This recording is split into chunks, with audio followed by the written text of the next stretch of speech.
the first of my handouts is the concept statement, but I'm going to skip that because it's dense and can be read at any time. So the next is a chart that I've been trying to create for myself. And as I told Lynn the other day, I am just finally, I think, moving from that place where I don't know what I don't know to the place where I'm beginning to learn what I need to learn. And so that's what this is like Cassandra and Kathleen, through our journey, we've kind of come to the place where I think I really believe a housing cooperative is what we're after. What troubles me about that is purchasing shares in a housing cooperative is well beyond the reach of many people. What we are aiming for, and I'll get into the journey, is not, as they have been saying, a place where people with disabilities live, but a community housing cooperative or resident-controlled rental property, but a resident-controlled situation in a community that is very welcoming of people with disabilities, even if they are not eligible for DD services. So that, again, very dense. Anybody who has expertise, I would very much appreciate if you could take the time, Jim, Deb, to look at it and first of all, correct any mistakes, because these are many internet findings and they may or may not apply in our area. So finally, how did I come to that conclusion? So the last page is the milestones and how we've gotten here thus far. And it starts actually with some very disparate occurrences.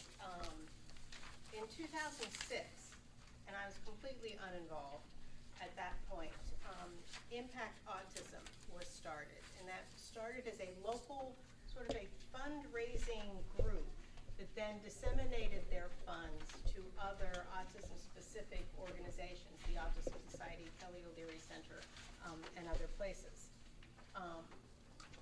That will come into play very much later in my life and in my daughter's life. So 2010 is just a kind of a ballpark where there's been a lot more focus on adult-based community services, culminating with the new CMS rules and all of that.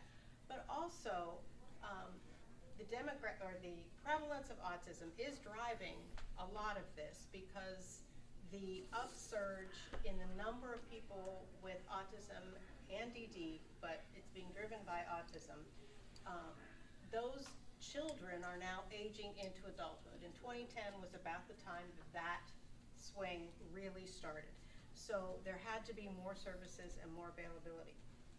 In 2011, I founded with a friend and mother of a son with autism, the Harrison Community Network, because we knew that we wanted these community-based services. It so happened that the fire department there, this grew out of a tragedy of a young boy who was drowned, but the fire department brought in Project Lifesaver. We had a meeting of families, the fire department, representatives from city council, the development director, we don't have a community development corporation, but we did have a development director. Large group of people. I was really impressed that this was a place that seemed to be able to get things done, and we could do this in a community. So we created the Harrison Community Network. Our mission statement is that we want to make it possible for people with developmental disabilities to live, work, play, find health care where they grew up, and then the transportation to manage that. 4 years later, come to the conclusion, it's not going to work. Infrastructure, not there. That was a little bit of an anomaly with the fire department. I feel like a mall in need of an anchor store. That's what I felt like out there. People came out to look. Tricia Burke, Mike Conley came out. I talked with Sam Allen from Stepping Stones, a lot of people, and it just we can't make it happen. There's not a critical mass to do that. So at the same time, in 2012, well, all of this is in a fairly compressed time frame, the Transition and Access Program was started at the University of Cincinnati. It is one of their ATS, so Advancement and Transition Services, within the College of Education, within the School of Education, in the College of Education, Criminal Justice, and Human Services. That's important because those are people who, for the most part, have autism, but any disability is welcome. A person with any disability is welcome into the TAP program. It is a college experience. They do not actually graduate with a degree of any kind, but they do have the college experience living on campus. For the most part, though, these are people not eligible for DD services, but still need some kind of support. Where are they going to live? Most of them are also living at home with families. So we wanted something that would work for them as well. Marcy Brost came in, many of you were probably there, and she was talking about creating, and at that time I wanted no part of creating any kind of housing. I watched Denny Rogers' journey, and that is the passion that is required.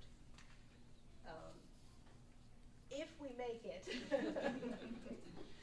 years from now, if we're all still here, we'll have to see how well we survived. But I don't think there is an option. I really don't. I think the families do have to create what does not exist. I think systems, I'm very much a systems person. I'm not a good story person. I'm very much a systems and data, and the data are such, well, we don't really know. We don't know the denominator, but we do know that the numbers are such that without a change in systems, we are not going to meet the needs that are on the horizon. Joe and Deb had the West Side Housing Action Learning Group at that same time, and I learned a whole lot about different approaches, or the different approaches are all quite meaningful and applicable to whomever's doing it. So then again, the CMS rules and the concept of not segregating, but really truly inclusive opportunities, which I don't think are being accomplished by simply taking people out and putting them into a community where, you confuse me when you move, where, as you say, they go into their homes and they reside in their homes, not necessarily in their community. Impact Innovation opened in October of last year. Now this is where I get emotional, because my daughter has absolutely thrived in that situation. It is a school of education, so it is very developmentally based. They understand communication systems, they understand supports, they also understand how to challenge these young adults. There are now 18 of them in this program. And Impact Innovations at UC. Yes, yeah, that's kind of important because so no longer is my daughter's community out in Harrison where we lived. Her community is now in Clifton. She goes to Skyline. She went 2 weeks ago. Every Sunday, because my husband also works in Clifton at the VA, and she goes to his office every Sunday. She draws, and they go to the Ludlow Skyline. Well, it turns out she also got to convince her group that they should do that. They, on Fridays, go. So she missed 2 days in a row, or a Friday and a Sunday, and the following Sunday, they were really worried about her. They asked my husband, is she okay? Has she been sick? And it's like, this is community. Okay, so now so for us, we do have geography in mind. We very much have Clifton, Uptown, somewhere in Uptown. So now I'm into the, what do I need to learn? And many things I need to learn is, how do the neighborhood associations and community development corporations work together? Do they work together? Those are things I've never had any kind of experience with. So we're moving into that phase of trying to do this. So at the bottom of the concept statement is what we think we need to do.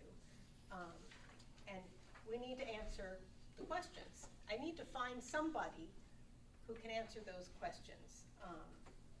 And to me, that's always done with a study of some kind. Qualitative, perhaps, quantitative, better. But again, I don't know how to do those kinds of studies. Maybe the Research and Economics Center at UC is the answer. Maybe the Uptown Consortium is the answer. They are a community development. So where we are right now in terms of just reaching out, we've gone to some of the faith-based organizations in Clifton who, again, want the community piece of it. And we will then begin to hopefully find the consultant that can answer for us if this is where we want to be, somewhere in Uptown Cincinnati. If we want a cooperative community, be it an actual housing cooperative where everyone owns shares, a resident-controlled rental situation, or what I kind of think is necessary is some sort of a hybrid where some people, if Shannon moves there, Mark and I will probably move there. And if we do, we would want to own shares. We think because a large part of impact innovation has been the students from UC who have become peer mentors, volunteers, student workers in the program. A lot of graduate students, we think this would appeal to them. The idea of choosing to live in a cooperative community, go to potlucks, have a social situation. They're not gonna be able to afford shares in buying into this corporation. So what I'm hoping from this group is recommendations on who would you, or at least what attributes would you have in a person or consulting group that you would approach to find this out. Because once I do that, I want to meet with them, sit down, and say, okay, now it is my job to go find funding for this. You tell me how much it's going to cost to learn these things through your consulting group, and then my job, find funding. If they come back and tell me this is a feasible, sustainable option in Uptown, a community-based cooperative model that is visitable and inclusive and very welcoming of people with autism who do not meet eligibility criteria and who then would not also meet your percentage for DD, would actually be counted in your other percentage of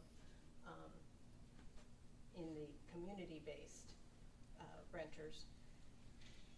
If they tell me that, at that point, then we would create a 501c3 housing, or is a housing corporation a 501c3? Like a housing cooperative? Is there a 501c something else? Can be the same or they could be different. I'm sorry? It can be the same or they could be separate. It just depends. Yeah. Okay.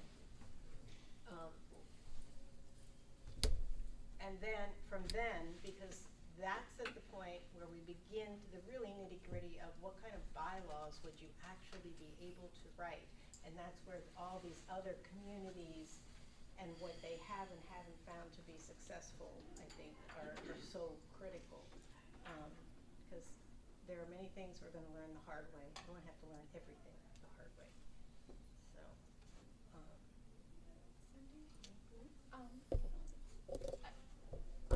as I'm listening to you, I think that perhaps you should look at the city of Cincinnati or even the state of Ohio, as opposed to just trying to talk to people specific to Clifton. And they may have people who can do feasibility studies, but the other thing is developers often do feasibility studies, and they either have their own in-house people to do a feasibility study, or they hire out, and there are consulting firms. I'm sure that if you speak to some developers, you might find that out, or you could probably just Google, like, who does feasibility studies, and start sifting through that to figure out who to best speak to. but that, again, that comes back to the chart that I made. I can do that, and I can make a chart, but I want someone who's had experience with somebody who they really, that's Do you where want a recommendation for someone who does Yeah. feasibility studies? Well, we've talked to some, I'm sorry. Yeah, go ahead. We have been talking to some developers, and they know their narrow piece. We haven't really found anybody that's got the. Yeah, I think this guy's This gonna guy. be for all of us. So the developers are thinking about they're not, we haven't found a developer yet that has all this, the bigger vision that we're looking for. So that's. And I need to say, even though, because right now, Impact Autism will be the fiscal agent for a grant application to fund a feasibility study. Beyond that, they will not be involved. I mean, they'll be involved, obviously, but they will not be the driving force. I think it would be nice, again, to get organizations, because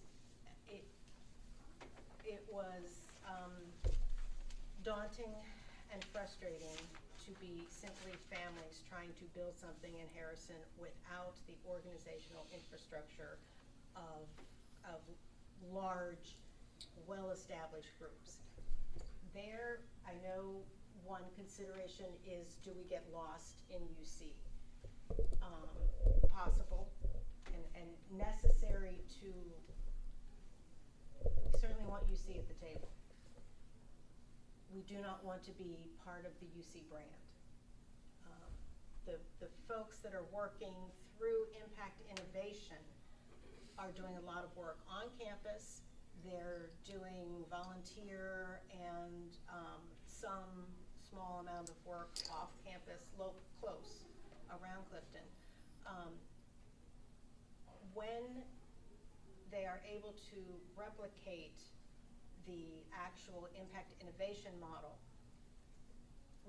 we have discussions about, do we grow, they grow, larger in size where they are, or do they replicate elsewhere? My personal view on this is that they need to replicate elsewhere, because it's in really keeping consistency, you lose something when you try to scale up. Scalability for me in this instance means little pockets everywhere, like you were talking about. But so the issues we're grappling with, and we talked about this before, was if they're working in Clifton and living in Clifton and they're all part of UC, does this become the UC house?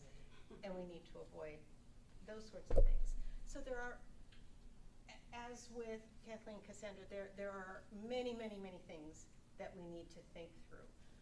But we're pretty sure that among other options, because we're also looking at single-family homes, Impact Autism is for the TAP students and for others. This is where I think I will be putting my energies into trying to create this sort of as the residential companion to Impact Innovation.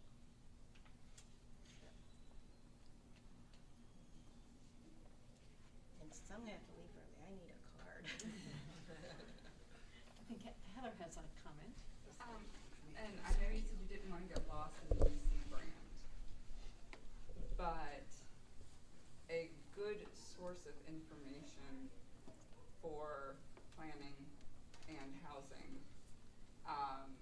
research would be the planning department at UC. They've got a master's program there. They also have a really strong undergrad program. And UC is trying to be more inter-cooperative within its branches as an education facility. So this might be something that they could do with the other impact organization on a feasibility study and make it broader of what are the larger concepts that you need. Because you're talking about branching into multiple areas rather than expanding within.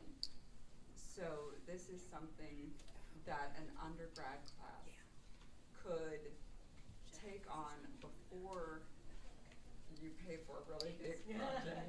No, really, as a staff project To just as well. help you get your mind around this a little bit more. Is that the Research and Economics Center, or where No. planning, who? School of Planning, within the School of DAP, In DAP. Design I and haven't done Architecture. it. It's the P in DAP. Yeah. Yeah. And if you get it to an instructor early enough, they can literally make it their senior project Yeah. and run it out. They can even prep it, if you have enough lead time, they can prep it in beforehand and make it we do that. My teachers and stuff. Yeah, we had extremely great success with doing a project on accessibility in Cincinnati with DAP students. I mean, they delivered outstanding work, such that my husband said, I have 15 people who we employ to do this, and they can't do it as well as these kids. There's some really good, I graduate from School of Planning. DAP. Do you have some contacts? I do. Can I use your name? Yes, you can. Thank you. I will help hook you up Thank if you, that's Heather. something you like. Oh, I think it's I knew that's see, great. because I went out of town, I called Kat and I talked to her and I said, she said, you need to talk to Heather. I said, I'm going to, and then I went out of town. And then when I got back, they were. I would be more than Yeah. happy to help connect you up and maybe even create the structure for the class project. Okay, thank you. That's really, I think, an awesome opportunity, sorry. But, yeah, I was with Kathleen and watched that process develop for the accessibility project, and I was totally amazed with the students' capabilities and their guidance with the academic staff too.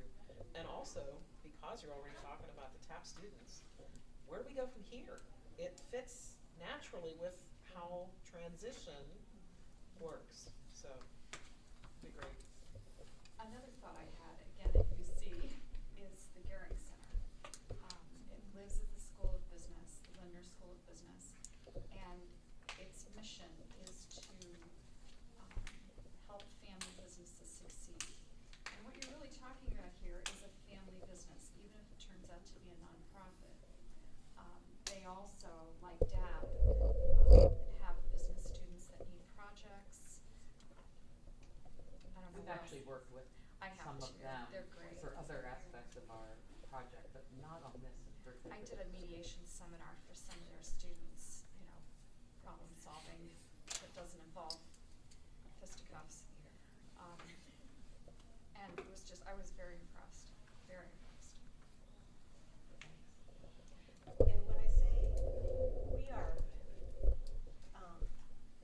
very, very happy to be involved and